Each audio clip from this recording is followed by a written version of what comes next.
ನಾಯಿಯೊಂದರ ಭೀಕರ ದಾಳಿಗೆ ವ್ಯಕ್ತಿಯೋರ್ವ ಮೃತಪಟ್ಟ ಘಟನೆ ದಕ್ಷಿಣ ಕನ್ನಡ ಜಿಲ್ಲೆಯ ಉಳ್ಳಾಲದ ಕುಂಪಲದಲ್ಲಿ ಶುಕ್ರವಾರ ಮುಂಜಾನೆಯ ವೇಳೆಗೆ ನಡೆದಿದೆ.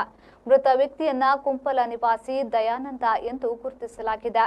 ನಾಯಿಯ ಭೀಕರ ದಾಳಿಗೆ ಒಳಗಾದ ಮೃತದೇಹ ಕಂಡ ಜನರು ಆತಂಕಕ್ಕೆ ಒಳಗಾಗಿದ್ದಾರೆ. ರಾಷ್ಟ್ರೀಯ ಹೆದ್ದಾರಿ 66ರ ಕುಂಪಲ ಬೈಪಾಸ್ ಬಳಿ ರಸ್ತೆ ಬದಿಯ ಅಂಗಡಿಯ ಎದುರಲ್ಲಿ ಕಳೆದ ರಾತ್ರಿ ದಯಾನಂದ ಅವರು ಮಲಗಿದ್ರು. ಮದ್ಯಪಾನ ಸೇವಿಸಿ ಮಲಗಿದ್ದವರ ಮೇಲೆ ಮುಂಜಾನೆಯ ವೇಳೆಗೆ ನಾಯಿ ದಾಳಿ ಮಾಡಿದ. ಈ ವೇಳೆ ಅಲ್ಲಿಂದ ರಸ್ತೆಯ ಮತ್ತೊಂದೆಡೆಯ ಮನೆಯತ್ತ ಓಡಿದ್ರು. ಅಲ್ಲಿಯೂ ಬೆನ್ನಟ್ಟಿದ್ದ ನಾಯಿ ಮತ್ತೆ ದಾಳಿ ನಡೆಸಿ ಕೊಂದೆ ಹಾಕಿದ. ರಸ್ತೆ ಬದಿ ಮೃತದೇಹ ಕಂಡ ಸ್ಥಳೀಯರು ಇದೊಂದು ಕೊಲೆಯೆಂದೇ ಭಾವಿಸಿದ್ರು. ದೇಹದ ಮೇಲೆ ಕಡಿದ ರೀತಿಯ ಗಾಯಗಳು ಅಷ್ಟೊಂದು ತೀವ್ರವಾಗಿತ್ತು. ವ್ಯಕ್ತಿ ಕಣ್ಣು ಸೇರಿ ದೇಹದ ಭಾಗಗಳು ಚಲ್ಲಾಪಿಲ್ಲಿಯಾಗಿದ್ದವು.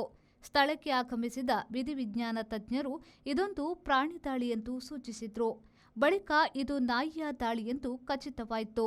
ಸದ್ಯ ನಾಯಿಗಾಗಿ ಹುಡುಕಾಟ ನಡೆಸಲಾಗುತ್ತಿದೆ. ಘಟನೆಯಿಂದ ಸ್ಥಳೀಯರಲ್ಲಿ ಆತಂಕ ಮನೆ ಮಾಡಿದೆ.